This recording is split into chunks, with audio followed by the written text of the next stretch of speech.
Bonjour Christian Soran, Bonjour, vous allez bien? très bien, merci. Alors, merci d'avoir accepté notre invitation. Pouvez-vous vous présenter aux lecteurs et aux téléspectateurs de innomiden.com? Bien sûr, oui. Alors, je m'appelle Christian Soran. Je suis né à Bebelwed Ah, il y a très longtemps, mais je suis parti, j'étais très jeune, j'ai parti à l'âge de 5 ans. d'accord. Donc, j'ai pas du tout connu la guerre d'Algérie, ni rien du tout. Mhm. Mes parents sont venus en France à ce moment-là. D'accord. Et je suis, après des études de linguistique, je suis devenu professeur de l'éducation nationale française. Et donc je suis certifié, j'étais certifié puisque maintenant je suis à la retraite de l'éducation nationale française. Et à ce titre-là, je suis parti dans un premier temps au Maroc. Et c'est au Maroc quand même que j'ai pris conscience, à partir de ce moment-là, de la culture qu'on appelait autrefois berbère et qu'aujourd'hui on préfère utiliser la culture amazigh, Oui. que j'ai découvert au Maroc, parce qu'elle est très, très intense, elle est partout, parce que j'ai beaucoup voyagé au Maroc, etc. Donc j'avais déjà une certaine ouverture et parfois même, j'étais parfois intrigué par ce que je voyais, mais je n'avais pas d'autres bagages à ce moment-là pour pouvoir expliquer les choses. Et puis, je suis, après 2 ans passés au Maroc, je suis parti, mais en intérim seulement en Allemagne pendant 1 année. Et après, je suis reparti en Afrique du Nord et en Algérie, en particulier en coopération. Et en Algérie, je suis resté quand même 6 ans. J'ai fait 2 ans au départ à Guelma. Et puis, Guelma, je me plaisais plus ou moins.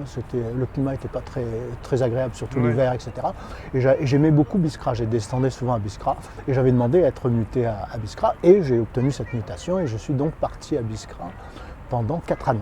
Et c'est à Biskra que tout a commencé. Voilà. C'est là où vous avez rencontré les Aurès, on va dire. Alors, c'est là où j'ai rencontré les Aurès de 2 manières. D'une manière à la fois physique, c'est-à-dire redécouvrir toute la vallée de Roufi, Banyan, des coins qui étaient proches de Biskra. Et puis, une manière intérieure, si je puis dire, parce que parmi mes élèves, j'avais beaucoup de Chaouis.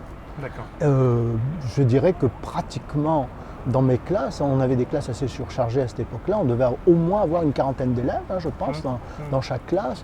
Et je dirais que les 3/4 étaient en général des Chaouis. D'accord. Et pour différentes raisons, je ne sais pas, ces élèves m'avaient approché, m'avaient invité dans les... Et c'est comme ça que ça a commencé en fait. Et ça a commencé à me faire poser des questions, j'ai rencontré un tas de gens. Et c'est vrai qu'à Biskra, c'est un endroit privilégié parce qu'il y a énormément de Chaouis partout, quoi. Donc, et voilà, donc c'est comme ça que ça a commencé. Ça a continué ensuite, bien sûr, même quand j'ai quitté l'Algérie. Et en fait, c'est là où ça s'est amorcé. Enfin, pour abréger un petit peu, j'ai fini ma carrière en Tunisie pendant 2 ans. Et en Tunisie, c'est pareil, même chose. J'ai redécouvert un certain nombre d'indices sur le monde amazigh. Voilà. D'accord. Après ce passage, on va dire, en Afrique du Nord et en Algérie, vous êtes revenu en France, vous avez côtoyé... Non, je ne suis pas revenu en France, justement. Non, j'ai fait pratiquement toute ma carrière à l'étranger. D'accord. Ok. Et après l'Algérie, j'ai eu un poste en Guinée, D'accord. en Afrique, donc en Afrique de l'Ouest. Et en Guinée, je me suis plus ou moins plu, c'était pas du tout la même culture. Oui. Et j'avais beaucoup de temps libre à ce moment-là. Oui. Et c'est là, à partir de ce moment, quand j'étais en Guinée, que j'ai commencé à exploiter ce que j'avais récolté comme information dans les Aurès. D'ailleurs, vos premières recherches sur les Aurès, vous étiez en Guinée, hein. À Vous ce moment, que vous étiez en Guinée c'est dans ça, la signature, effectivement. ouais. Alors, ça tombe bien parce que j'allais vous poser une question. Vous avez côtoyé des grandes figures de la culture amazigh comme Kateb Yassine, Tassadit Yassine, Mouloud Maamri. Comment ça s'est fait cette rencontre? Alors, cette rencontre, ça a été aussi un peu un hasard, c'est quand j'étais à Biskra, ça. Hein. Ah, d'accord. Quand j'avais été à Biskra, à une certaine époque, donc dans les années 80, entre 1980 et 1984, je crois, une année, je me souviens plus à quelle année c'était, je suis allé au festival de Beni Yeni, en Kabylie. Oui. Il y a un grand festival kabyle qui a lieu, je crois, tous les ans. Oui. Et bon, ça m'intéressait d'aller donc voir ce festival. Et là, j'ai eu la chance de rencontrer un écrivain algérien avec qui je suis toujours ami d'ailleurs. On s'écrit très souvent, qui s'appelle Abderrahmane Lounès. Abderrahmane Lounès est un kabyle d'origine, c'est un humoriste, hein, et je l'ai rencontré en particulier, et c'est lui qui m'a véritablement introduit à toutes les grandes figures littéraires de l'époque. D'accord. Il y a d'abord eu Mouloud Mamri, qui était au festival à ce moment-là, que j'ai rencontré une première fois et à qui j'ai parlé de mon intérêt sur le monde chaoui. Et Mouloud Mamri m'avait commencé à me pousser en me disant mais peut-être on va créer, je crois qu'à l'époque ça n'existait pas encore, si mes souvenirs sont bons, la revue Awal qui a été éditée à Paris. Et il m'a dit mais vous pourrez à ce moment-là contribuer. Bon, donc je suis resté en communication avec Mouloud Mamri, mais j'avais rencontré d'autres personnes à ce moment-là. Il y avait en particulier Tahar Djaout qui a été assassiné ensuite en Algérie, mais j'avais rencontré les journalistes. Oui. Il y a eu Tahar Djaout et puis il y a aussi un autre écrivain qui est lui moins branché, si je puis dire, sur la culture berbère, qui est Nabil Fares. Et donc avec Abderrahmane Lounès, on a entretenu, je suis souvent retourné en Algérie, même après avoir quitté l'Algérie. Hein. Et donc à un certain moment aussi, j'étais à Alger et avec Abderrahmane Lounès, il m'avait présenté Felag, Mohamed Felag, qui est maintenant en France, qui a écrit des livres, des romans, parce qu'à cette époque-là, il n'écrivait pas de romans, il était surtout dans le théâtre. Et c'était une grande connaissance de Abderrahmane Lounès. Voilà, donc c'est comme ça que ça a commencé. Et ensuite, alors lorsque j'ai été en Guinée, j'ai recontacté Mouloud Mamri et j'avais commencé déjà à écrire sur... je ne sais pas si le premier c'était sur la Guélaha. Je crois que le premier article que j'ai écrit c'était sur la Guélaha. Et parce que ça me paraissait être des monuments que je voyais en train de disparaître et qui sont intéressants et qui avaient besoin d'être préservés. Donc j'avais essayé en quelque sorte de faire quelque chose dessus. Et le premier donc article avait été publié dans Awal. Alors ça devait être en 1985, je crois, ou 86, je ne sais plus exactement. Ça a été sur la Guéla la Guéla Horacienne. Ça, oui. Oui. Et puis a suivi très tôt le première pièce d'orfèvrerie qui m'intéressait quand même parce que c'est sur la fibule et surtout l'analyse de la fibule, qu'est-ce qu'il y avait derrière cette symbolique qu'on retrouvait un peu partout, qu'on retrouvait dans certains dessins qu'il y avait à l'intérieur des guélas, etc. Donc d'essayer de faire cette connexion. Donc ça a été les deux premiers articles que j'avais. Alors j'avais rencontré bien sûr Mouloud Mamri à Paris une fois aussi avec Tessadeh Yassine, qui elle dirigeait un petit peu la revue lorsque Mouloud Mamri n'y était pas. Donc voilà comment ça s'est passé. Puis ensuite on a entretenu, mais j'en parlerai peut-être un peu plus tard. Oui. Très bien. En parlant justement de vos contributions, vos travaux sur l'ORES, puisque c'est là où vous avez publié les premiers travaux, vous indiquez en fait que l'ORES est un monde oublié. Alors, oui, ça c'est important. Et ça s'explique de manière géographique. Oui. L'Aurès est une espèce d'île à l'intérieur des terres. Ce sont des montagnes, d'accord, ça fait partie de l'Atlas évidemment, mais c'est quand même un monde bien particulier qui est une île qui est restée préservée. À l'opposé de la Kabylie, qui elle a une bordure maritime et qui a eu donc plus facilement des échanges avec Exposé. Alors que l'Aurès a toujours été plus isolé et donc je remarquais très souvent qu'à travers la symbolique horacienne que l'on trouvait, elle était restée plus pure dans ses formes, dans ses dessins, et la tradition continuait de la même manière. Alors que l'orfèvrerie kabyles qui étaient rattachés bien sûr à l'orfèvrerie générale Amazigh, avaient évolué avec davantage il y a par exemple l'émail qui n'est pas du tout utilisé dans l'Aurès. Et ça m'a intéressé. C'est à partir de ce moment-là où j'ai pensé que l'Aurès était un lieu intéressant si on voulait retrouver les racines amazighes, parce que c'était le monde qui était le plus préservé, enfin dans cette région-là du moins. Il y en a d'autres, mais dans cette région-là, pour la culture amazigh. C'est à partir de ce moment-là où, en partant sur le principe que, à travers l'image symbolique, il y avait forcément lointain, comme on retrouve chez les Grecs, comme on retrouve chez les Romains, une attache. La photographie n'existait pas dans l'Antiquité. Or, la seule manière de pouvoir transmettre un message, que ce soit en Égypte, c'est comme ça en Égypte, c'est comme ça chez les Phéniciens, c'est comme ça chez les Grecs, c'était par des symboles. Et ces symboles berbères, si je puis utiliser l'expression, antique, appartenait de toute évidence au monde méditerranéen. Et c'est à partir de ce moment-là que je me suis dit, il faut essayer de rechercher quelles sont les origines et pourquoi ces origines. Donc c'est une vague quête qui est longue. Ensuite, à travers des recherches, on arrive à avoir un certain nombre de réponses. Voilà. Vous vous intéressez beaucoup à la symbolique et à l'ésotérisme parfois dans vos recherches? Alors le terme ésotérique, il faut le définir. D'accord. Parce que l'ésotérisme fait appel à une science un peu occulte, n'est-ce pas? Moi je pense que c'est la symbolique qui est intéressante. Je pense que la symbolique est autour, dans toutes les civilisations il existe... Elles ne sont pas liées l'une à l'autre, la symbolique et l'ésotérisme parfois? Elles sont liées l'une à l'autre, dans le sens où il y a différents niveaux dans la symbolique.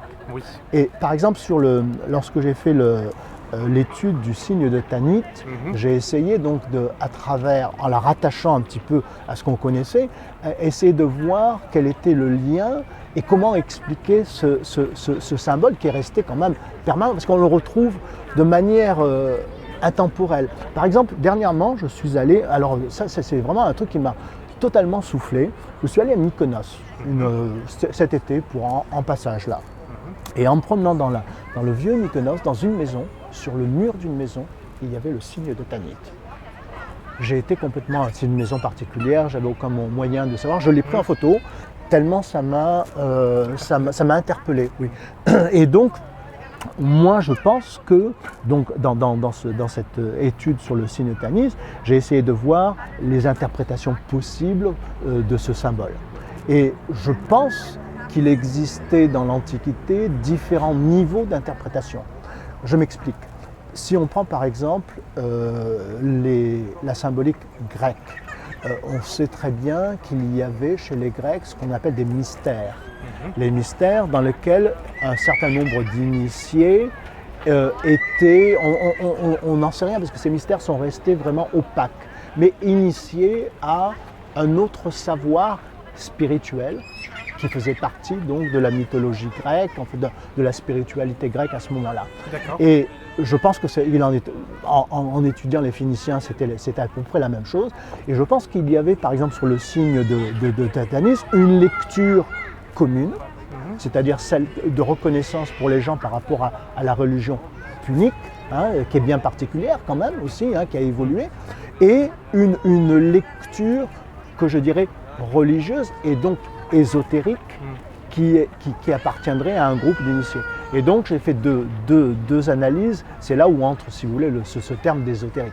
Ce n'est pas un ésotérisme qui fait partie de ces pseudo-sciences, c'est vraiment c'est lié, disons, à la symbolique et au contexte historique. Voilà. À la symbolique, on va dire, originelle, parce que l'être humain, il cherchait déjà des raisons à son existence, donc forcément il symbolisait ça sous différentes formes. Et il y a un épisode intéressant, justement lié à Innu Midem.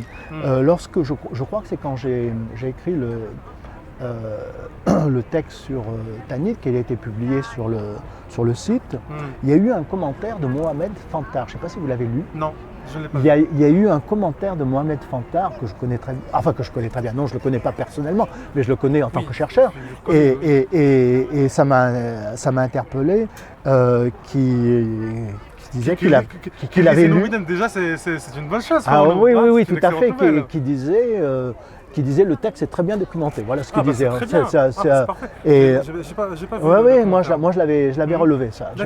J'avais relevé, j'avais regardé un petit peu j'ai pas toujours lu tous les commentaires, mais je sais que ça m'avait arrêté. Oui. Mais là où vos recherches sont très intéressantes, en tout cas dans notre point de vue, c'est que là où beaucoup de chercheurs mettent l'accent sur l'apport des différentes civilisations, tout en mettant par manque de références peut-être, par manque de documents historiques, l'apport des Amazirs, des Berbères dans la civilisation humaine. Vous vous concentrez quand même, entre autres, vous avez bien sûr, sur cette partie-là. Parce que pour beaucoup de gens, en fait, les Berbères ont beaucoup plus pris des autres civilisations qu'ils en ont donné. Eh bien non, en fait, c'est là, c'est ce que j'essaye de remettre, de faire le chemin inverse. Parce qu'il s'est passé deux choses. Donc j'ai commencé à faire des recherches très, très pointues sur des sites du CNRS, etc. Des gens, mais des recherches qui avaient été faites autrefois, qui ne sont pas toujours connues de tout le monde. Et mon idée, ça a été, à travers ces recherches, essayer de reprendre un petit peu tout ça pour réécrire une histoire, enfin, telle qu'on peut la concevoir aujourd'hui. Et je me suis rendu compte, dans un premier temps, que, par exemple, vis-à-vis des Grecs, c'était pas seulement le peuple amazigh qui empruntait aux Grecs, mais c'était le peuple amazigh aussi qui avait apporté aux Grecs. Parce qu'on s'est rendu compte à ce moment-là que, si on prend dans la légende grecque Atlas était bien un dieu grec, mais l'Atlas existe bien au Maroc. C'est le jardin. Ça serait un roi nord-africain? Non, rien à voir. À l'origine. À l'origine, je ne suis pas remonté jusque de ce côté-là. S'il n'y a pas qu'Atlas, ils ont emprunté aussi les Amazones. Oui, oui, un petit peu, oui. Mais il y a eu le jardin des Hespérides, qui étaient les filles d'Atlas, justement. Il y a l'Atlantique, l'océan Atlantique. Il est nommé aussi parce que c'était les Titans, etc. Exactement. Donc si à partir de ce moment-là, on voit bien qu'il y avait une connaissance et des contacts entre les Grecs. Alors, Athènes aussi, on peut donner l'exemple d'Athènes. Alors Athéna, oui. Athéna qui est née, alors là apparemment c'est confirmé dans les Tchad du sud tunisien. La déesse grecque. Mais ce que vous dites là, ça veut dire que les échanges et les emprunts ont eu lieu il y a très longtemps. Au début de la civilisation grecque, à la limite. Mais c'est le monde méditerranéen. C'est ça. C'est le monde méditerranéen. Il y a tout de suite des contacts. Alors ça s'est fait d'abord de manière apparemment relativement intense. Avant même à l'époque de l'Égypte, avec la Cyrénaïque, parce qu'il y a les Grecs qui ont fondé la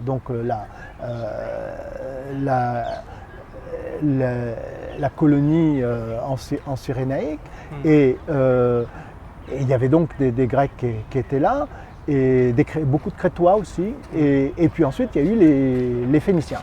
Donc je suis parti du monde grec en essayant de voir les connexions qu'il y avait. Qu'est-ce que le peuple amazigh avait apporté aux Grecs qu'ils ont assimilés et vice-versa. C'est-à-dire les échanges, il y a eu une symbiose d'échanges entre les peuples. Ce qu'il faut bien savoir aussi, sur le plan de l'écriture, c'est assez intéressant. Parce que l'écriture et surtout l'alphabet, c'est les Phéniciens qui l'ont inventé, et a suivi ensuite les Grecs, mais beaucoup plus tard. Et entre-temps, il y avait déjà le libyque, qui était quand même... On ne connaît pas encore véritablement l'origine du libyque. Est-ce qu'il y a des connexions avec... On ne sait pas très bien encore. C'est pas, enfin, du moins, dans les recherches que j'ai faites, c'est pas très clair, ça encore, quelle en est l'origine véritable. C'est vrai que ce pas des sujets quand même qui passionnent beaucoup la communauté scientifique. Bah si, quand même, parce qu'il y a à Aix-en-Provence, il y a Salem Chaker, qui est linguiste, qui travaille sur la linguistique, qui travaille quand même sur la linguistique des Libyques, et c'est quand même lui qui est le spécialiste. Il fait partie de l'équipe de l'encyclopédie berbère, donc lui il travaille. Mais même lui, je crois, hein, il n'est pas très certain encore des origines lointaines du Libyque. Voilà. D'accord. Mais bon, c'est encore un... Après, pour ma part, je reste convaincu que déjà le Libyque, il y a deux sortes de Libyque. Il y a le Libyque ancien, bien sûr. Il y a l'ancien, enfin il y a celui qu'on trouve le dans le Tassili. Oui, oui. Et là-dessus, je pense que si on avait fait des études un peu poussées, peut-être avec le carbone 14, on pourrait peut-être déjà pouvoir le dater. Vous ne pensez pas? C'est compliqué. Le Libyque? Oui. Non, c'est daté. Je sais qu'il y a. J'ai pas les dates en tête, mais je sais qu'on peut. On date à peu près l'origine du Libyque, qui serait, si mes souvenirs sont bons, à peu près parallèle à celle des Grecs. Hein. D'accord, ok. Donc, mais là, on n'arrive pas aujourd'hui. En tout cas, il n'y a pas de connexion entre les deux alphabets. C'est pas un alphabet qui est issu d'un autre. De toute façon, on peut. Alors, il y a eu deux théories là-dessus. Il y a eu une chercheuse algérienne qui a travaillé à Aix-en-Provence et qui est actuellement, j'ai oublié son nom, qui est la directrice du parc du Tassili Anajer. Et elle disait qu'il y aurait eu une espèce d'écriture spontanée qui viendrait des anciens Libyques, hein. Enfin des anciens Libyens plutôt, parce que les Grecs les appelaient les Libyens à cette époque-là, et le Libyque étant l'écriture. Et Salem Chaker, je crois, a répondu à ce niveau-là, et lui ne pense pas du tout qu'il y a eu une écriture spontanée. Il se base sur d'autres faits, donc c'est vraiment lui le spécialiste, mais je crois qu'il a... Je crois, j'ai pas encore poussé, enfin on fait sans arrêt des découvertes, donc je crois qu'il n'a pas encore résolu totalement cette question. Qu'en est-il des échanges culturels, économiques, sociaux entre les Berbères et les Phéniciens? Alors, les Phéniciens sont apparemment entrés en contact avec les Berbères il y a très longtemps, puisque les Phéniciens étaient avant tout deux choses. C'était des marchands, des navigateurs et des marchands. Et sur un plan économique, ils ont commencé à essaimer plus que toute la Méditerranée d'ailleurs. Hein. Ce sont les seuls qui sont allés au-delà des colonnes d'Hercule, c'est-à-dire le détroit de Gibraltar, puisqu'ils ont fondé sur la côte atlantique le site de Lixus qui s'appelle aujourd'hui Larache au Maroc, le port de Cadix en Espagne, et on sait par des écrits que les Phéniciens étaient allés bien au-delà. On parlait notamment de comptoirs au sud du Royaume-Uni. Hein. Alors voilà, ça, mais... oui, tout à fait. Alors il y avait des comptoirs, c'est pas certain, mais deux choses. Ils avaient deux routes à ce niveau-là. Ils avaient une route atlantique le long des côtes du Maroc jusqu'à Agadir, parce que on en est certain, on a retrouvé des traces jusqu'à Agadir. Mais que les Phéniciens seraient allés jusque dans le golfe du Guinée. Alors je vais parler parce qu'il y a quelque chose d'assez intéressant à ce niveau-là, dans le golfe de Guinée. Mais il y a une controverse en ce qui concerne la navigation pour le golfe. C'est tout à fait possible, d'après les recherches qui ont été faites, de descendre jusqu'en Guinée, mais presque impossible de revenir selon les méthodes de navigation connues de cette époque-là, à cause des courants, pour revenir. Et on n'a pas retrouvé de traces ailleurs. Bon, pour le moment, c'est un petit peu... Mais on sait quand même deux choses. Qu'ils étaient aussi partis... Alors ça, c'était la route de l'or, parce qu'ils allaient chercher donc apparemment l'or et apporter d'autres choses en Guinée. Mais il existait une route transsaharienne, on en reparlera par la suite, qui à mon avis est peut-être plus intéressante sur le plan de ce qui peut y rester. Mais on reviendra sur ce point après. Et une deuxième route qui était vers le nord, qu'on appelait la route de l'étain. Parce que ce que recherchaient les Phéniciens à cette époque-là, c'était ce qu'on appelle les métaux précieux. Alors ça pouvait être le cuivre par exemple, qu'ils trouvaient à certains, à certains endroits en Méditerranée, mais par exemple ils allaient jusqu'aux îles Scilly qui sont à la pointe de l'Angleterre, parce qu'il y a des mines d'étain là. Et donc eux ramenaient l'étain, paraît-il. Hein. Mais on n'a pas trouvé encore des traces, mais on a trouvé des traces par contre des Phéniciens sur les côtes atlantiques du Portugal et du nord de l'Espagne. On dit que les Phéniciens seraient même allés jusqu'en Scandinavie. Mais il n'y a aucune preuve scientifique à ce niveau-là. Par contre, dans plusieurs sources, on trouve qu'au niveau de l'Égypte, il y a eu un pharaon qui avait demandé aux Phéniciens, qui avait armé une flotte phénicienne pour faire tout le tour de l'Afrique. Et alors, ah oui, non, ça c'est intéressant, et qui serait parti donc de la mer Rouge et qui aurait fait tout le tour de l'Afrique et qui serait remonté jusqu'en Méditerranée. Jusqu'en Méditerranée. Mais on trouve des traces écrites, parce qu'il y a un livre qui a été écrit sur les Phéniciens par une des spécialistes du monde phénicien qui en parle. Christiane Desroches-Noblecourt en parle aussi dans son livre. Donc je pense qu'il y a des traces, mais on n'a pas trouvé encore de traces archéologiques qui puissent s'appuyer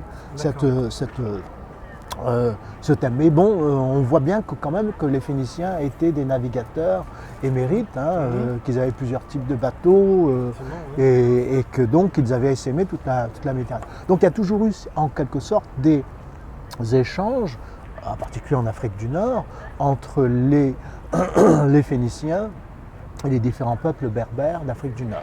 Donc ça c'est une chose. Puis il y a eu quand même la fondation de Carthage. Alors, ça c'est intéressant parce que Carthage était à cette époque-là, alors ce qu'on appelle, si on va du côté de la Libye actuelle, la Cyrénaïque était ce qu'on appelle les Libyens, parce que c'est le mot grec, et par contre, du côté de Carthage, c'est plutôt le mot latin qu'on utilise, que c'était les Numides. La Numidie incluait toute la Tunisie actuelle, tout l'est de l'Algérie depuis le port d'Annaba en passant par Constantine, Cirta, qui était un établissement punique, et jusque dans les Aurès. Donc c'est un monde qui m'intéresse à ce niveau-là, quoi.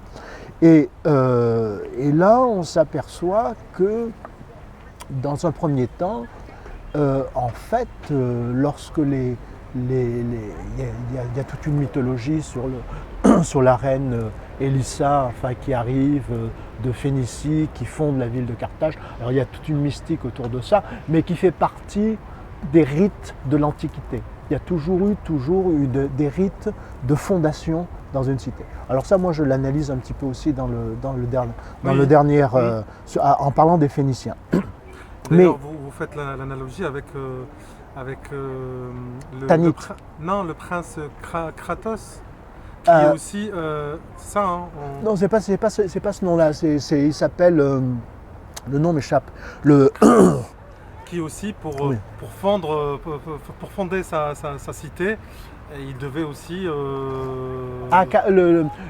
C'est Cadmos. C'est ça. Cadmos. C'était le frère, en fait. Alors Cadmos, c'était pour montrer ça. Cadmos, c'est à l'époque, alors encore plus lointaine, hein, c'est à l'époque d'Europe, la déesse Europe en Phénicie. Mais toujours c'est le même principe. C'est toujours la ville de Tyr. Son héros fondateur. Et lorsque Zeus, dans la mythologie grecque, enlève la princesse Europe, qui était la fille du roi de Tyr, il l'emmène sur un taureau blanc. Enfin bon, il y a toute une symbolique là. En Crète, où justement Zeus avait été élevé en Crète. Et là, il y a, à partir de ce moment-là, le début d'une dynastie, la dynastie de Minos, du Minotaure, etc., toujours avec le culte du taureau. Et le roi, donc le père d'Europe, qui a donné donc le nom au continent, demande à sa famille d'aller rechercher sa fille.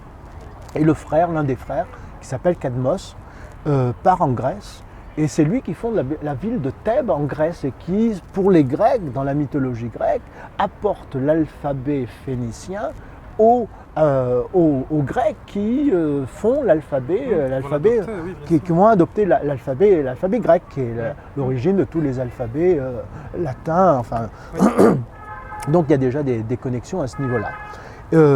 Et donc, beaucoup plus tard, il y a le mythe d'Élissa, celle qu'on appelle Didon chez les Romains, et qui arrive donc et qui fonde Carthage.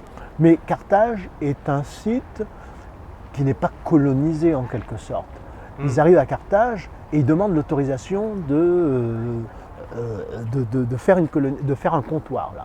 Et alors il y a des accords qui sont passés avec le chef local numide à Carthage et avec cette célèbre peau de bœuf.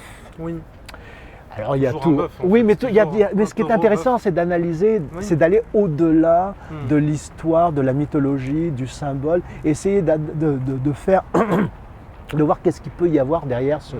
Alors ça, j'en parle aussi dans ce dernier texte, essayer de voir la mythologie qu'il y a derrière ce symbole, qui fait partie des rites de fondation de l'époque, qui existait en Grèce, qui existe à Rome, qui existe partout, même en Égypte, on retrouve ça, qui existe. Et donc Carthage, qui se devait d'être une ville importante, parce qu'elle était à mi-chemin entre l'Est et l'Ouest, en Méditerranée, a un passage clé parce que c'est le détroit de Sicile, c'est quand même où les Grecs étaient à une certaine partie de la Sicile, mais ensuite les Carthaginois vont être au sud de la Sicile, donc c'était un endroit clé. Il fallait que Carthage ait dans le monde antique une histoire mythologique. Et c'est comme ça qu'on expliquait l'histoire à cette époque-là, parce qu'il n'y avait pas de livre d'histoire, et cette mythologie, il fallait qu'elle soit porteuse pour être reportée de bouche à oreille parmi les gens. C'est comme ça que moi je pense on peut expliquer tout ce qu'il y a. Et alors il faut essayer de retrouver derrière ces mythes, derrière ces symboles, qu'est-ce que peut bien être la vérité historique. Voilà. Et donc on s'aperçoit qu'il y avait un contrat qui a été retracé entre donc les Phéniciens à ce moment-là et les Numides, dans lequel chaque année la ville de Carthage payait une redevance aux Numides pour l'occupation du sol. Alors il y a eu et donc Carthage était. Et puis au fur et cette redevance, ça a duré combien de temps? Alors j'ai pas toujours les dates en tête. Ça a duré plusieurs siècles. Je crois que ça a duré à peu près 3 siècles, si mes souvenirs sont bons. La question que je me pose derrière, c'est qu'il y a tout cet aspect mythologique. Oui. Mais en tant que chercheur, on peut trouver toujours des éléments qui sont bien cachés en fait, des petits détails. Et là, le détail qui m'intéresse, c'est le suivant. Si les Phéniciens s'installent à Carthage et qu'ils sont obligés de payer un tribut aux Numides, c'est qu'il y avait déjà une certaine organisation, certains aspects civilisationnels. Numide, parce qu'on ne peut pas arriver avec la force des Phéniciens qui étaient quand même connus dans la région, qui étaient pas forcément les plus très connus pour leur aspect, on va dire, de guerriers, mais ils sont en plus dans le commerce. Moi je pense que les Phéniciens, en tout cas au départ, n'avaient rien. Ce qui les intéressait, c'était le commerce. C'était pas une force militaire en soi. Non, c'était pas une force militaire en soi. Pour payer une redevance, c'est qu'il y avait en face un État. Exactement, une organisation. C'est ça qui est intéressant, c'est que c'était pas simplement une colonisation imposée, mais c'était vraiment une espèce de contrat social qui était passé entre deux. Donc ça déjà, au départ, c'est intéressant. Oui. Cette redevance, on connaît même la date de la fin de cette redevance, et Carthage, enfin les Carthaginois, on va les appeler comme ça maintenant, les Carthaginois ont payé chaque année cette redevance jusqu'à l'échéance. Et à partir du moment, c'est ce qui en ressort d'après les recherches que j'ai pu en faire, à partir du moment où cette échéance a été terminée, il y a eu c'est pour ça on se pose souvent la question pourquoi on parle des Phéniciens, pourquoi on parle des Puniques. Et le terme punique, en fait, désigne une évolution chez les Phéniciens. Une évolution, c'est-à-dire qu'ils ont commencé, il y a eu une symbiose avec la communauté numide, et cette symbiose a fait ce qu'on appelle les Numiques. Et alors, il y a pour ça, il y a plusieurs traces. Hein. Je l'évoquais déjà dans le signe de Tanit. Je commençais à voir qu'il y avait une espèce de symbiose entre les Numides et les Phéniciens.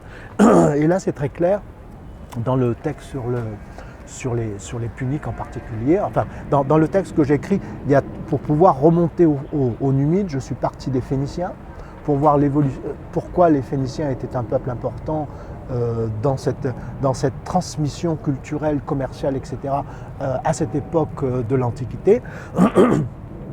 Et ensuite, comment ces Phéniciens sont devenus des Puniques, et parce qu'il y a eu une symbiose entre les deux. Et ensuite, comment quelle a été l'évolution au niveau des... Et alors, pour les Puniques, justement, c'est que les Phéniciens, par exemple, utilisaient l'incinération pour leur mort. C'est pour ça d'ailleurs que, comme les Grecs d'ailleurs, alors que l'on voit qu'en Afrique, parce que les Égyptiens n'incinéraient pas leurs morts, chez les Berbères du monde préhistorique, c'est bien l'inhumation, chez les Numides c'était l'inhumation. On s'aperçoit que petit à petit, cette incinération disparaît au profit justement de l'inhumation. C'est donc qu'il y a donc eu interinfluence Mohamed Fantard avait étudié en particulier le site de Kerkouan, qui est au Cap Bon en Tunisie. Et ce site était particulièrement intéressant parce que ce site a été détruit une première fois par les Romains au cours de la première guerre punique, au cours d'une expédition dans la région, qui était une région totalement humide. Hein. Et puis, la cité a été détruite, elle a été oubliée. Ça veut dire que lorsqu'on a redécouvert Kerkouan assez récemment, hein, finalement à la fin du XXe siècle, je crois, hein, qui est maintenant un site classé par l'UNESCO, on a redécouvert une cité authentique qui était une cité punique en fait. Et là on s'aperçoit très très bien qu'il y avait un mélange entre véritablement les Puniques et les Numides. Il y avait des couples mixtes et on a retrouvé un site d'inhumation, etc. Et donc ça c'est intéressant. Et on s'aperçoit que l'incinération était restée à Carthage de manière très sporadique dans certaines familles qui avaient encore des liens avec la Phénicie. Mais que ça avait disparu au contact de l'Afrique où justement c'était plutôt l'inhumation qui restait. Donc ça c'est un fait intéressant. Hein. Et sur cet aspect religieux, spirituel, au-delà de l'inhumation, il y avait aussi l'emprunt de Tanit ou pas? Qu'est-ce qu'on peut dire sur Tanit? Alors Tanit, il y a tous les éléments, enfin il y a beaucoup d'éléments qui poussent à croire que c'est une déesse africaine, donc berbère, numide. Oui. À partir du nom déjà. Oui, sauf que quand même, le livre qui a été écrit sur les Phéniciens, qui est dans une des spécialistes du monde phénicien, disait que quand même Tanit aurait existé déjà en Phénicie. Sous une autre appellation alors? Sous une autre appellation, oui. De toute manière, il semble que c'est quand même Tanit c'est vraiment africanisé, si je puis dire, à Carthage. D'accord. C'est clair. Elle a pris la place d'Astarté. Voilà, c'est ça. Donc en fait, c'est ça que j'essaie de dire, c'est que les Phéniciens adoraient une déesse Astarté, mais en Phénicie. Oui. Mais au contact des Numides, cette déesse prend un autre nom. Voilà. Alors, juste ce nom-là, il n'existe pas en Phénicie, on est d'accord. Et d'après cette spécialiste du monde phénicie, si elle existe à 2 ou 3 endroits. Ça serait pas. C'est le nom. La datation, le nom. on ne saurait pas. Ah, le nom. Ça serait non, c'est le nom. Un autre nom, oui. Non, pas sous un autre nom, parce que c'est vraiment. Alors, si je ne me trompe pas, ce sont des. Comme le phénicien est une langue sémitique, c'est une langue consonantique, et ça serait la racine TNT. D'accord. Et c'est sous cette appellation que l'on. Il aurait découvert déjà en Phénicie. Donc il y aurait eu en Phénicie, mais de manière très sporadique. Voilà. Parce que moi, ce que j'entendais par ma question, c'est aussi la datation de la découverte. Est-ce que c'était post... c'est antérieur. Antérieur à Carthage. À Carthage, ok. D'après ce que j'ai pu en... Bon, c'est à étayer, hein, c'est sous réserve ça. Il y avait aussi des échanges, vous me disiez tout à l'heure, des échanges aussi sociaux, il y a une sorte de symbiose. Ah oui, ça c'est très clair. Les Phéniciens et les Numides, et il y a même certaines familles de haut rang, on va dire, qui étaient mélange entre les deux. Ah ben ça c'est l'exemple de... ça c'est ce que je disais tout à l'heure sur Kherkouane, hein. C'était très clair à Kherkouane, Mohamed Fantar le dit très clairement. Il y avait des mariages mixtes entre donc puniques et ce qui est dans la logique des choses au fil des ans, etc. Hein. Et c'était pareil à Carthage.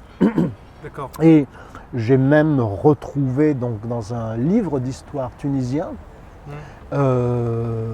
qui est écrit, alors j'ai oublié le nom de l'auteur, parce qu'on lit souvent on parle souvent d'Hannibal, de son père, Hasdrubal, etc., de ses frères, etc. Et on parle très peu de la mère d'Hannibal. Ça m'avait un petit peu interpellé, on disait pas trop autre. Mais par contre, dans ce livre d'histoire donc, de la Tunisie, qui est un truc tout à fait officiel, de recherche qui a été fait, il est clairement dit que la mère d'Hannibal était numide. D'accord. Et il se trouve que la famille, alors je me suis un peu intéressé à Hannibal aussi, il se trouvait que la famille donc, des Barcides, parce que c'était leur nom, avait des propriétés, en particulier à Sousse, dans la région de Sousse, qui était une fondation aussi phénicienne antérieure, même à Carthage, dit-on.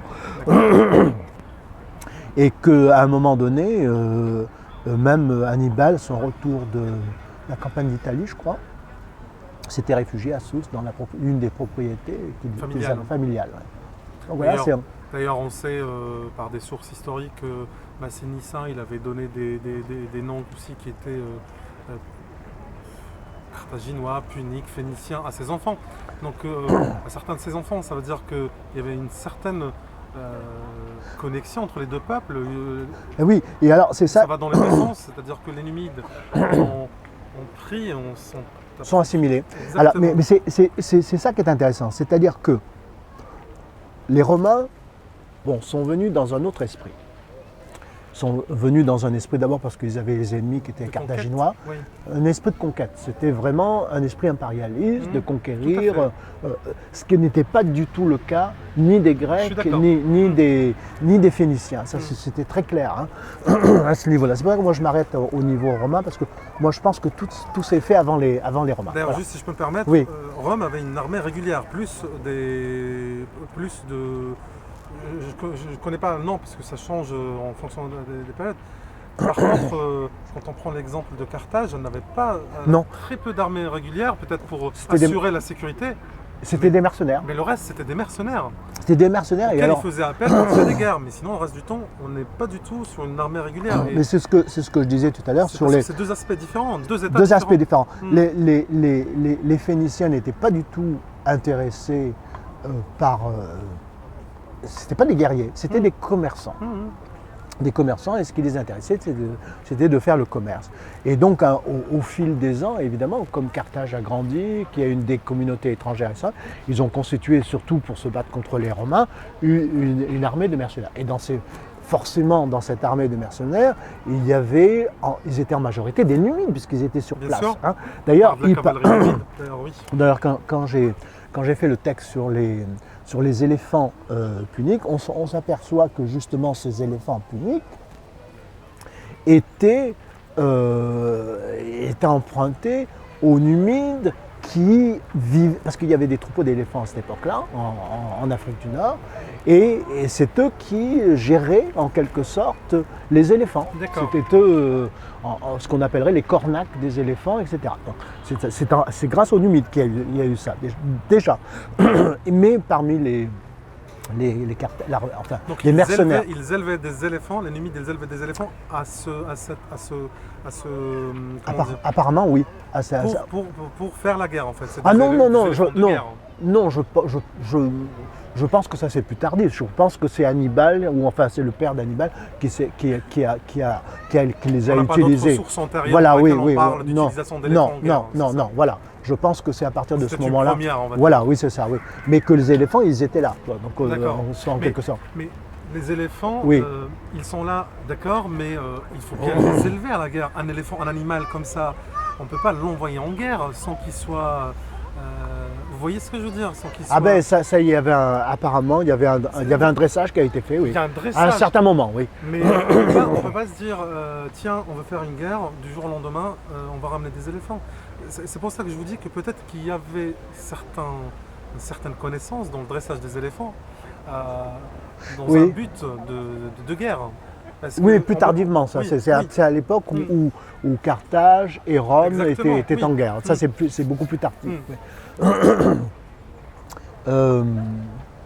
J'ai perdu le fil de ce que l'on disait. Donc vous parliez en fait de l'échange, parce qu'on parlait en fait justement de deux forces différentes, deux États différents. Ah oui, c'est ça, oui. Impérial, plutôt une armée régulière et qui veut une expansion pour soumettre un peu tous les peuples. Et d'un côté, de l'autre côté, les Phéniciens qui sont plus dans un échange commercial. Voilà. Alors lorsque les Romains sont débarqués et qu'on rasé Carthage, alors on a beaucoup brodé autour, mais apparemment Carthage n'a pas véritablement été rasé. Il y a toujours des traces. Et on a retrouvé des traces dernièrement, assez récemment. Je suis retourné à Carthage là, en décembre l'année dernière, donc assez récemment. Et là, j'ai pu constater des choses que je n'avais pas vues avant, c'est-à-dire qu'ils ont redécouvert une partie du mur d'enceinte de l'ancien mur. Ils ne peuvent pas tout dégager parce qu'il y a des maisons, il y a un tas de choses qui sont construites maintenant, mais il y a toute une partie, et il y a tout un quartier aussi phéniciens qu'ils ont réussi à mettre donc ça existe encore dessous, donc tout n'a pas été entièrement ravagé. Alors sur la colline dite de Byrsa, ils n'arriveront pas à faire grand chose parce que c'est trop bâti autour, mais il y avait un temple qui est probablement sous l'ancienne cathédrale qu'il y a maintenant, donc c'était mais ce qui est intéressant de savoir, c'est que en fait ce sont, une fois que les Puniques ont été en quelque sorte détruits entre guillemets par les Romains, la culture punique a été portée par les Numides pendant de très nombreuses années. C'est très tardif puisque même Saint Augustin lui-même en parle. Saint Augustin qui était de Tébessa, ce qui est aujourd'hui Tébessa, c'est-à-dire Tagaste. Donc il était de cette région-là, et il disait qu'à cette époque-là, les paysans parlaient encore le punique, mais que le punique était mal vu parce que c'était la langue des paysans et que les gens d'une certaine culture noble parlaient soit le grec, soit le latin. C'est intéressant quand même de savoir qu'à une époque beaucoup plus tardive, la culture punique avait toujours...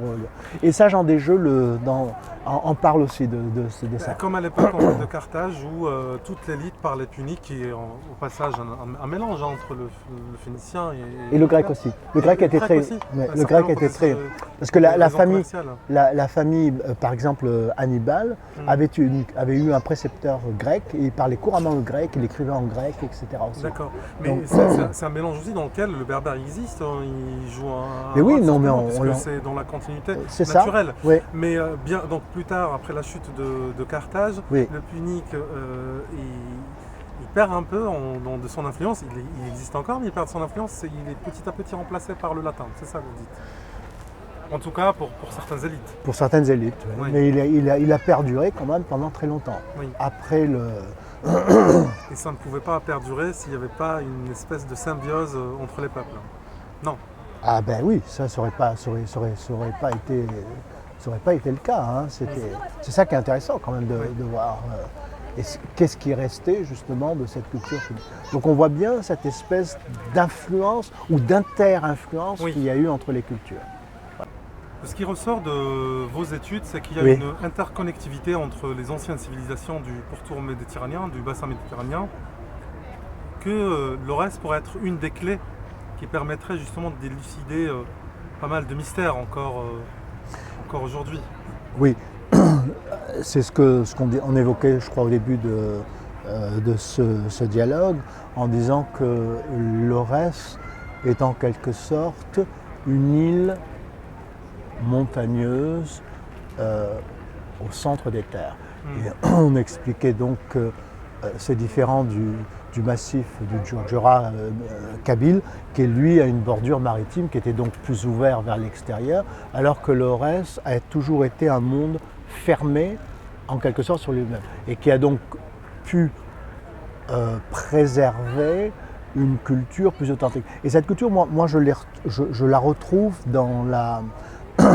Enfin, au départ, c'est ce qui m'intéresse, c'est sur l'orfèvrerie chaoui, qui est beaucoup plus sobre que l'orfèvrerie kabyle, qui est plus exubérante dans le sens où, par exemple, il y a eu l'apport de l'émail qui n'existe pas dans les Aurès, où c'est vraiment le métal, l'argent qui reste prédominant, et les seuls objets qui relèvent un petit peu cette bijouterie, c'est éventuellement c'est le corail, des boules de corail rouges, c'est tout, quelques boules de verroterie. Donc c'est ce sont des dessins qui sont restés beaucoup plus authentiques dans le monde. Et c'est ça, moi, que j'ai trouvé intéressant dans les oreilles. Mais c'est une des clés, parce que je crois qu'il y en a d'autres. On pourrait par exemple évoquer la région du Souss, dans le sud marocain, qui je pense aussi a pas mal de choses encore à révéler. Les Matmata, dans le sud tunisien aussi, mais on est toujours sur cette même ligne géographique vers le versant sud de l'Atlas. Et puis, dans le désert, il y a deux endroits qui, à mon avis, ont beaucoup de choses à révéler. D'une part, c'est l'oasis de Siwa, qui est dans le désert égyptien, à la frontière avec la Libye. Là, je pense là aussi, c'est un endroit totalement isolé, à l'intérieur, dans le Sahara, à l'intérieur des terres, au sud de la Méditerranée, et qui, à mon sens, d'après ce que j'ai pu en lire, a encore préservé une culture bien particulière. Alors, pour rappel, Siwa, l'oasis de Siwa, c'est une région qui fait partie aujourd'hui de l'Égypte. Oui. Qui est berbérophone encore aujourd'hui. Absolument, oui, tout à fait, oui. Dans laquelle il y a, on peut dire, l'un des plus importants temples de l'Égypte antique, qui est le temple d'Amon. Alors, justement, oui. Alors, c'était à l'époque donc égyptienne, c'était un oracle. Oui. L'oracle d'Amon. Et on venait vraiment de partout écouter cet oracle. Alors Amon, déjà le personnage est intéressant. Il est représenté très souvent comme avec une tête de bélier. Oui. Or le bélier, d'après Christiane Desroches-Nemboncourt, c'est un animal typiquement africain qu'on va retrouver un petit peu partout en Afrique. Et ce qui est intéressant, c'est que dans la religion égyptienne, qui suit le cours du Nil, est d'abord originaire du sud, c'est-à-dire vers l'Afrique de l'Est, et remonte petit à petit vers la Méditerranée. Donc on voit une espèce de démarche du sud vers le nord. Et ce dieu ancien, qui est peut-être assimilé plus ou moins à Gurzil, on parle aussi à Siwa, est devenu Amon-Ra chez les Égyptiens, c'est-à-dire le dieu soleil, et est devenu, c'est un culte qui a été emprunté en particulier par Alexandre le Grand. Lorsqu'Alexandre le Grand est devenu pharaon, puisqu'il avait fondé Alexandrie, il avait déjà été reconnu par les prêtres égyptiens, mais il voulait une légitimité plus lointaine encore. Et il avait fait le voyage donc d'Alexandrie, c'est très loin, hein, c'est dans le désert, jusqu'à l'oracle d'Amon, dans le désert, pour justement, et ce culte avait été transporté ensuite en Égypte, en Grèce. Donc ça c'est assez intéressant. Et dans la langue égyptienne ancienne, dont la langue copte est rattachée, c'est une langue sémitique aussi, Amon veut dire l'ineffable. Donc ça a été même utilisé dans la langue égyptienne. Donc c'est un jalon assez intéressant. Et ce jalon a probablement des connexions avec le reste du monde berbère aussi. C'est très intéressant ce que vous dites parce que moi j'ai une petite remarque sur la partie linguistique. C'est que effectivement le bélier c'est un animal on va dire africain. Oui. Et le mot Afrique, on sait que c'est un mot qui vient du berbère parce que c'est comme ça que ça a été. Les Afri. Oui. Et juste pour information, je ne sais pas si vous le savez ou pas, mais en berbère, l'une des désignations, parce que le bélier il a plusieurs désignations, mais on peut l'appeler Oufrik. Ah, donc, oui. il n'y a que le ou qui est au départ qui est différent, mais sinon ça reste FRK la racine. Ah oui. Donc, ça peut avoir aussi un sens. Un sens, tout à fait. Parce que c'est la terre, peut-être ça a été appelé la terre où il y a beaucoup peut-être de béliers, où le bélier était de toute manière, sacré ou autre. Hein, c'est des hypothèses comme ça qui me viennent en parlant, mais non, de toute manière, sur un plan préhistorique, dans toutes donc les grottes. Dans tous les lieux rocheux qui ont été retrouvés, on retrouve cette image du bélier, du Maroc, jusque dans tout le sud algérien. Alors on avait parlé à un certain moment du culte du bélier, mais d'après certains chercheurs, il n'y a pas, en particulier c'était Gabriel Kahn qui avait fait une étude qui était le grand anthropologue à ce niveau-là en Afrique du Nord.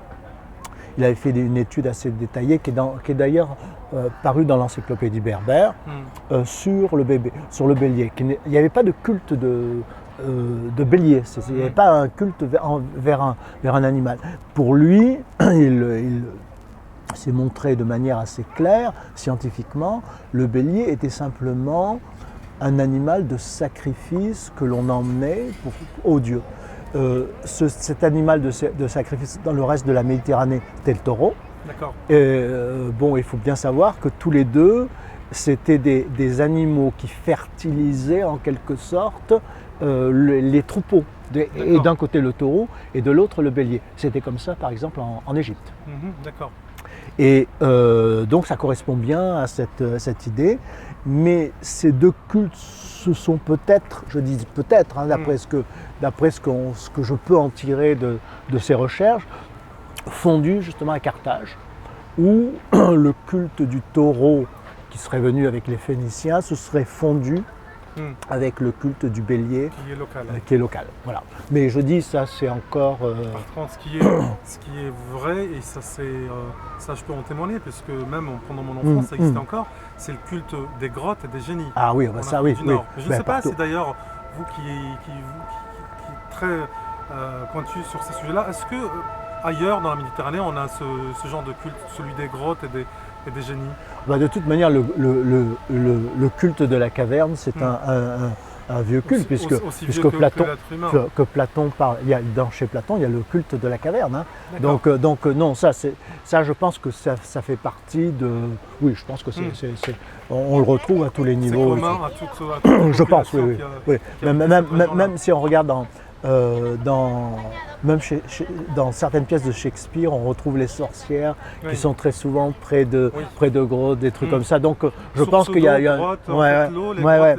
c'est ce symbolisme qui n'est pas spécifique à l'Afrique du Nord, qui fait partie, disons, des origines de l'homme. Ça, je pense que oui. Et vous voulez me parler tout à l'heure des garamantes.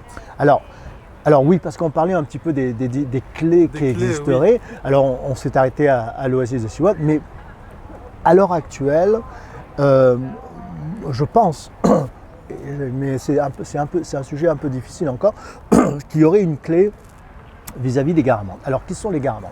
Les Garamantes, c'est un peuple antique qui existait donc à l'époque des Numides, de la Cyrénaïque, de Carthage, etc. C'est un peuple berbère. Un peuple berbère qui est dans le Fezzan. Alors le Fezzan, c'est dans le sud-ouest, en quelque sorte, de la Libye actuelle, à la frontière avec le Sahara algérien, proche du Tassili et Nadjer. D'un côté, on a le Tassili et Nadjer, et de l'autre côté, on a le Fezzan. Et on a pareil, des gravures rupestres dans cette région-là. Mais un petit peu plus au nord de cette région du Fezzan, il y a ce peuple des Garamantes. Alors, Caen avait fait d'ailleurs a écrit plusieurs articles sur ce qu'il appelait les conducteurs de chars. Alors ça, c'est intéressant quand même parce que on sait pertinemment que les Garamantes avaient des chars, mais des chars très particuliers qui étaient des quadriges, c'est-à-dire menés par 4 chevaux. Et ça, les Grecs ne savaient pas manipuler des chars avec 4 chevaux. Ce sont en fait les Garamantes, et on le sait, entre la Cyrénaïque et le peuple des Garamantes, il y avait des échanges. Et que donc, les Grecs avaient appris des Garamantes comment pouvoir manipuler des chars à 4 chevaux. Ceci dit, il n'y avait pas que les Garamantes qui avaient des chars, puisqu'on retrouve aussi quand même les traces de ces chars parmi les Numides. Donc c'est assez intéressant. On a vu des chars, par exemple, dépeints sur des gravures rupestres, dans plusieurs endroits, en Algérie, en tout cas en Algérie. Il y a donc ici une connexion assez intéressante. Alors, je dis pourquoi c'est une clé, parce que il y a une université, j'ai oublié le nom de cette université, de l'Angleterre du Sud, qui a fait des recherches en pays Fezzan avant les événements de Libye. Ils ont été obligés d'interrompre actuellement, vu ce qui se passe, les événements, mais les premiers articles qu'ils ont sortis, ils ont fait des photos aériennes de la région de cette région de Karama. Karama, c'était la capitale des Garamantes, c'est pour ça qu'on les appelle les Garamantes, parce que la ville la capitale donc du Fezzan, c'était Karama, qui existe toujours, c'est un site. Et en faisant des photos aériennes, ils ont retrouvé effectivement tout un ensemble architectural qui est caché sous les sols. Donc ils ont commencé à faire des fouilles. Ces fouilles ont été interrompues vu ce qui se passe actuellement en Libye, et le jour où ça se calmera, je pense qu'ils vont retourner, s'ils ne sont pas déjà, pour continuer les recherches. Et à mon avis, là, on va trouver, il y aura quelque chose. Moi, je suis persuadé que là, on va pouvoir faire un lien. Un lien intéressant, parce que tout à l'heure, on a parlé des Phéniciens qui avaient des routes maritimes avec, disons, l'Afrique de l'Ouest, en tout cas la côte atlantique du Maroc, ça c'est certain. Mais moi je pense qu'il y avait déjà un commerce transsaharien. Et alors ce commerce transsaharien, il existait déjà chez les Égyptiens, puisque en lisant par exemple Christiane Desroches-Noblecourt sur l'Égypte, elle dit pertinemment que le plus grand marché à l'époque des pharaons, le plus grand marché africain qui existait, était à Assouan, sur le Nil, l'île qui s'appelle l'île éléphantine, était un immense marché qui avait lieu, je ne sais pas, c'est pas toutes les semaines ou une fois par mois, j'ai un peu oublié ce qu'elle disait, et que ce marché était à la croisée des chemins entre le nord et le sud, et qu'il existait une route qu'on appelait la route des 40 jours entre Assouan donc et l'Afrique de l'Est, les premières Afriques de l'Est, à travers le désert, parce que il faut savoir que le Nil au sud d'Assouan n'est pas navigable, d'accord, par sa force. Il n'était pas navigable, parce qu'il y avait beaucoup de rochers, enfin, elle explique que géographiquement ce n'est pas possible, mais que parallèlement au Nil, il y avait une route donc transsaharienne qui était l'idéal, parce que les gens qui faisaient ce trajet en 40 jours, c'est pour ça qu'on l'appelle 40 jours, ne manquaient jamais d'eau puisque c'était tout proche du Nil. Ils avaient donc l'eau du Nil et ils ne pouvaient pas manquer d'eau pour faire la traversée. Et que ça se faisait couramment, qu'il y avait donc un marché. Donc il y avait déjà une communication est-africain, nord-africain, nord-est africain, à l'époque des pharaons. Je pense que ça devait exister aussi, il faudrait rechercher ça je ne l'ai pas fait, mais dans le sud marocain, au sud d'Ouarzazate, dans le désert, il y avait la route de Tombouctou, qui était faite par les Touaregs, puisque là ce sont les Touaregs qui faisaient ça, et Tombouctou aurait été fondée ensuite par cette route-là qui existait, et je ne sais pas si justement cette route aussi, c'est pas une route de 40 jours, à travers le désert. Donc ça existait aussi. Peut-être plus tardivement, je ne sais pas, je n'ai pas trop exploré ce domaine-là. Mais ce que l'on sait à peu près, c'est qu'il y avait une route, on a du moins une route transsaharienne par les caravanes. Alors cette route, comment est-ce qu'elle existait? Elle existait pas. Il faut savoir qu'à cette époque-là, le désert Sahara existait, mais qu'il y avait probablement encore davantage de poches vertes. J'en parle ça dans le texte sur l'origine des éléphants puniques. Des poches sahariennes qui permettaient des oasis où il y avait des poches d'eau, etc. Qui permettaient à des caravanes de pouvoir transiter à travers le désert jusqu'au Niger, en fait, jusqu'au fleuve Niger, et qu'il y avait donc un commerce. Et on le sait, ça, que par exemple les Garamantes fournissaient les Puniques en un certain nombre de produits qu'on ne trouvait pas ailleurs, dont le monde antique était friand, c'est-à-dire c'était des bêtes sauvages, du style des bêtes qu'on ne trouvait pas en Afrique du Nord, parce que le lion existait en Afrique du Nord, l'éléphant existait en Afrique du Nord, donc il y avait mais peut-être plus d'ivoire qu'ils emmenaient. Ils emmenaient de l'or, ils emmenaient des épices, enfin les œufs d'autruche aussi, très, très souvent qui étaient très, très prisés. Probablement, le sel aussi, oui. Donc il y avait tout un tas d'objets qui transitaient et qui ensuite étaient exportés par les Phéniciens des ports. Donc il existait donc une communication, on le sait, et c'est ce qu'on essaye de retrouver. Donc je pense que là, on va peut-être trouver une clé qui nous emmènera ou qui confirmera peut-être cette existence d'une présence lointaine aussi jusqu'en Afrique de l'Ouest. Mais ça, dans l'état actuel des choses, on a peu de données dessus. Mais c'est une piste à suivre qui peut être intéressante aussi. En fonction de comment on voit les choses, notamment en Libye d'ailleurs. Oui, ben voilà, c'est ça. Leur capitale, c'est en voilà. Libye. Du coup, là, j'aurais une question. Quels sont,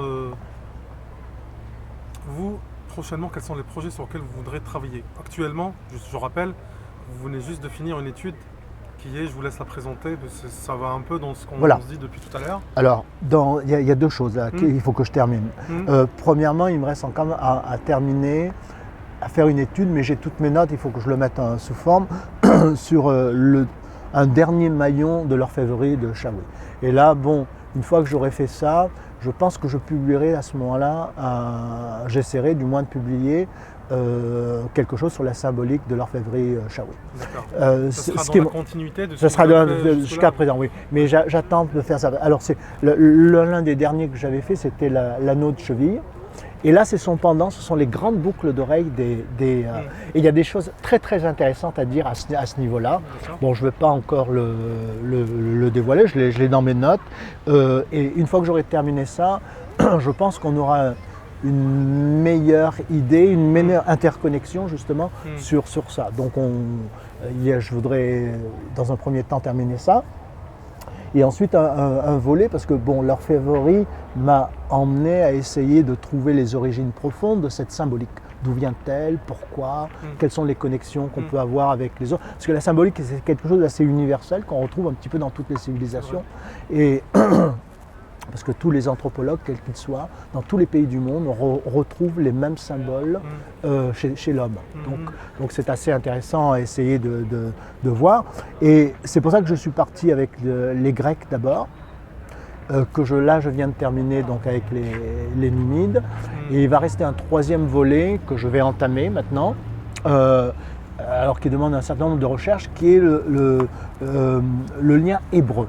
Parce que là aussi c'est pareil, il y a eu depuis des temps immémoriaux, qui datent des pharaons et même avant, des Phéniciens, une diaspora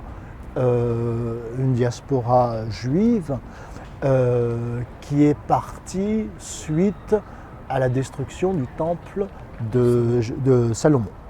On ne sait pas si ce temple a véritablement existé, mais on en parle tellement qu'il y a forcément à l'origine quelque chose qu'un jour on arrivera à retrouver. Enfin bref. Ce qui m'avait mis la puce à l'oreille, c'est il y a plusieurs années, j'avais lu un roman, je ne sais pas si vous en avez entendu parler, c'est un écrivain juif qui s'appelle Marek Alter, qui avait écrit un livre qui s'appelle La mémoire d'Abraham.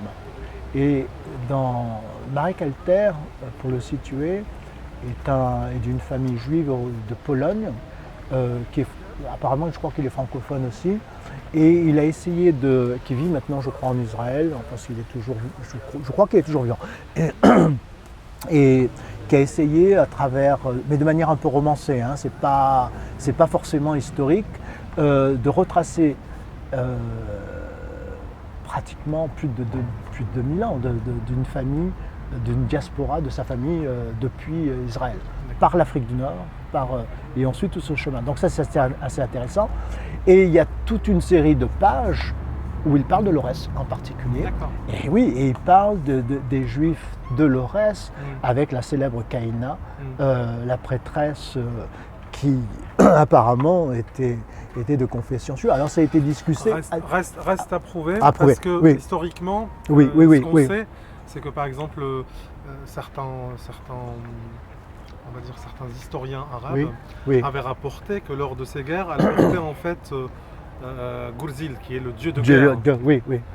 Est-ce qu'elle avait peut-être du judaïsme mélangé avec je pense que c'est ça, croyances anciennes? Je pense que c'est ce qui s'est passé, comme ça s'est passé d'ailleurs entre les Carthaginois et les Numides. Il y a eu un mélange. C'est le même style, c'était un judaïsme qui était, disons, s'était mélangé à la culture. Ça, je pense que c'est à peu près certain.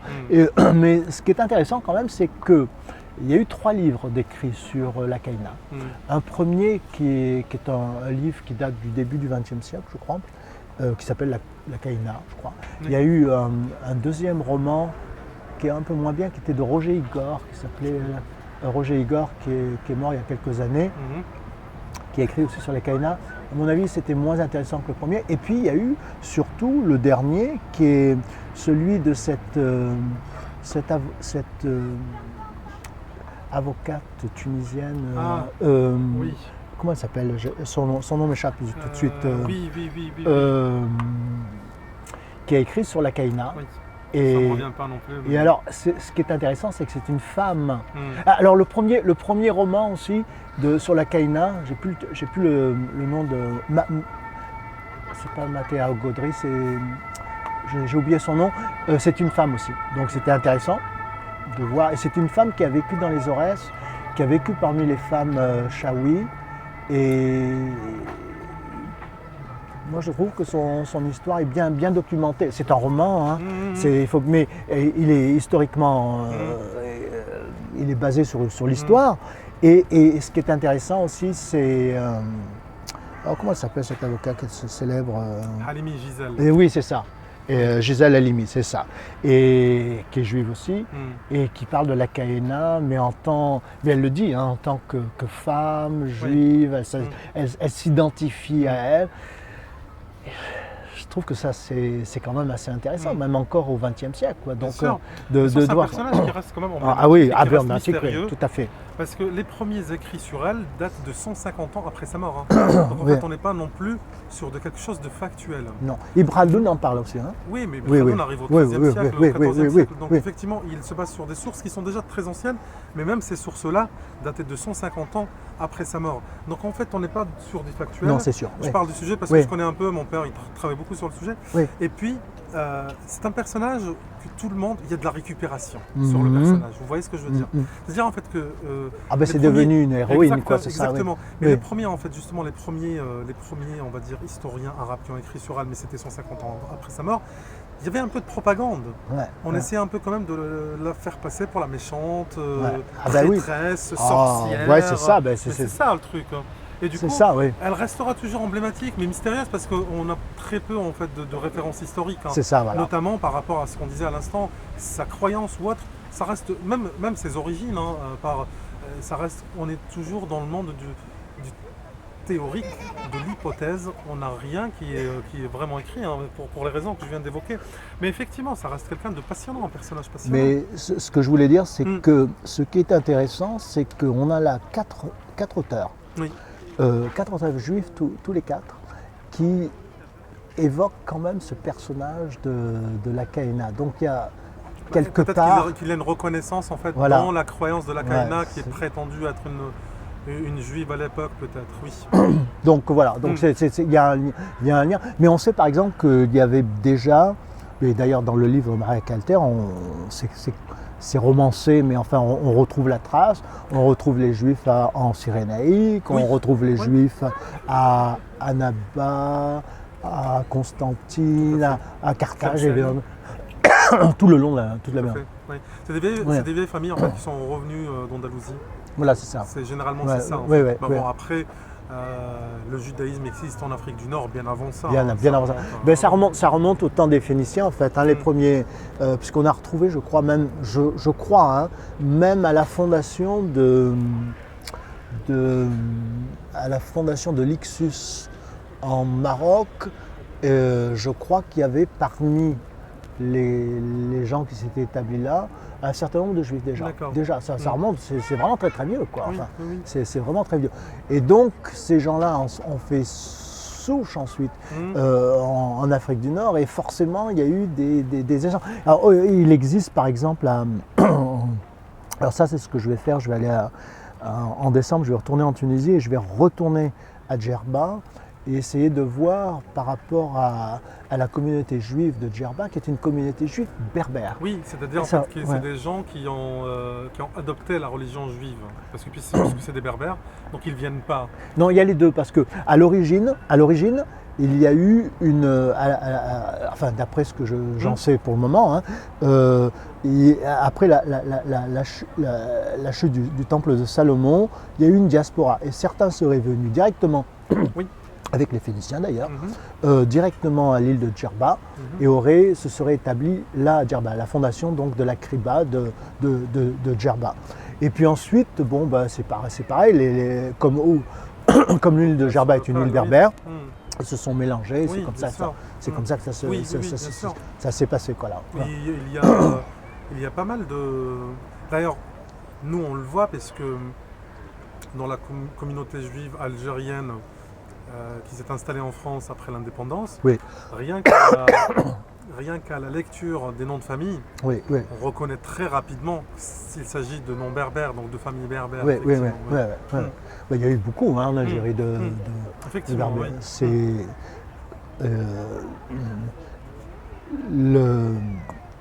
Ah oui, il y en a eu beaucoup.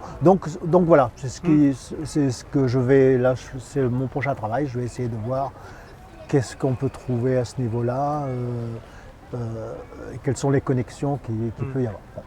On va voir ce que ça donne. Okay.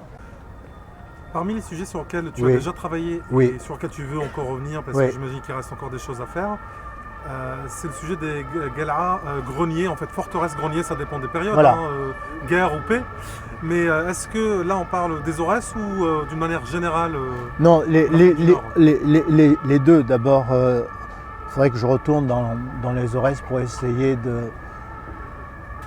d'aller sur le terrain et puis de répertorier un petit peu les différentes villages. Je pense que ça serait intéressant déjà. Et puis essayer de faire la connexion qui existe entre ce que je vais appeler le chemin des Guélas, le versant sud en fait de l'Atlas, sauf en Libye, de tous ces greniers. Alors, quels sont-ils? Si on part de la côte atlantique d'Agadir, parce que le terme déjà Agadir, apparemment en berbère marocain, ça veut dire grenier. Donc c'est d'où le nom de la ville d'Agadir. Mais ces greniers existent dans tout le sud marocain.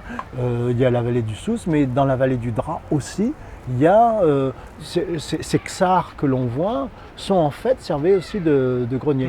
Il y a combien? Il y a 2 ans, je suis retourné donc au Maroc. Je suis retourné donc dans l'Atlas marocain, dans le versant du côté d'Ouarzazate. Et là, dans tous les villages qu'il y a toujours encore ces espèces de ksours qui sont des petites forteresses avec quatre tours et à l'intérieur qui servent encore d'entrepôt, même aujourd'hui encore.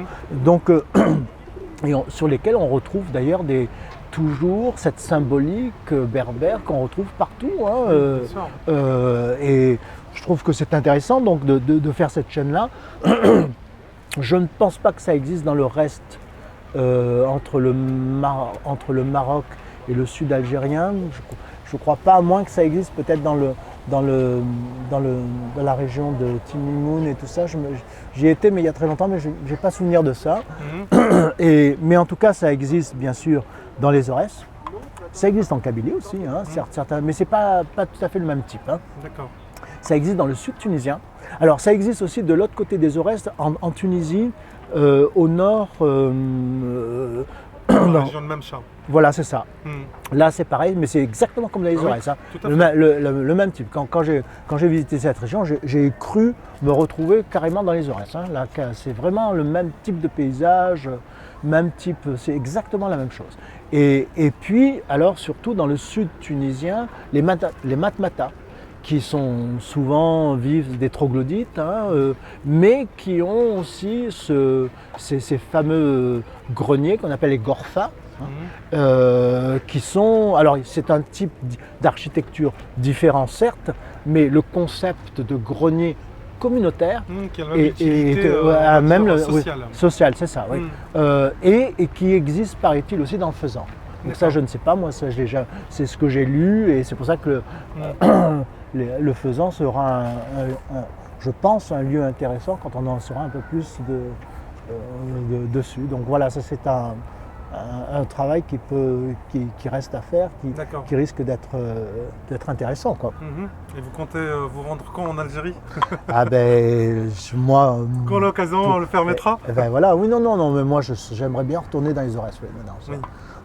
J'aimerais bien retourner pour essayer de revoir, et probablement avec un autre œil d'ailleurs, parce que depuis j'ai quand même beaucoup appris sur...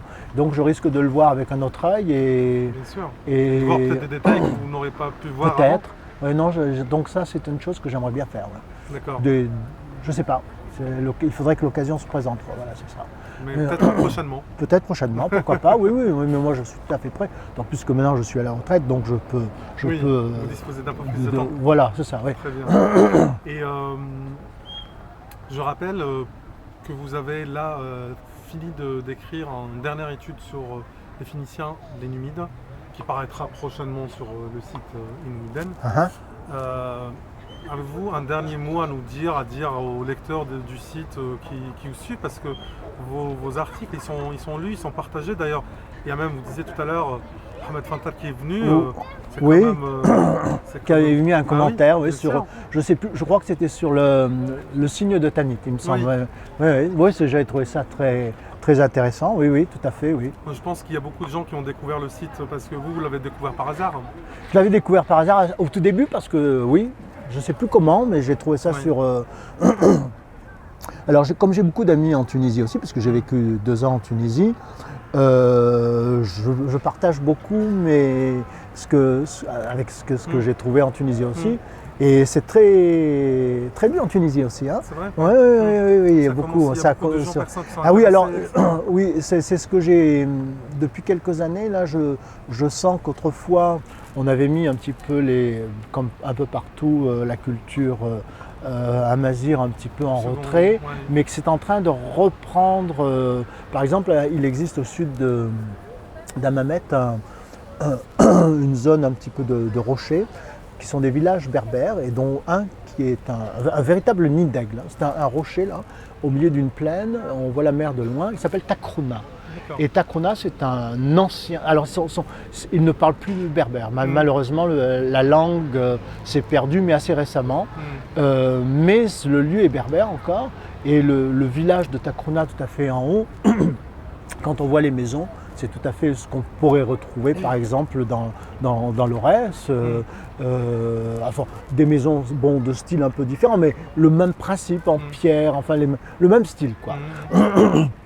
Et il existe une femme, j'ai oublié son nom, mais elle habite maintenant Tunis, mais elle est originaire de Takrouna, et elle a créé un café tout à fait en haut. Et à ce café, ça s'appelle Café Berbère, et il y a un musée berbère qui est très intéressant qu'elle a recréé. Et j'ai pas pu la rencontrer la dernière fois que j'y suis allé. Et comme je dois y retourner en décembre et qu'on communique par mail, on a prévu de se rencontrer donc soit à Takrouna si je retourne, soit à Tunis, et pour pouvoir en parler parce que elle se dit berbère, originaire de l'Andalousie. Alors, je trouve ça assez intéressant, et donc c'est à explorer.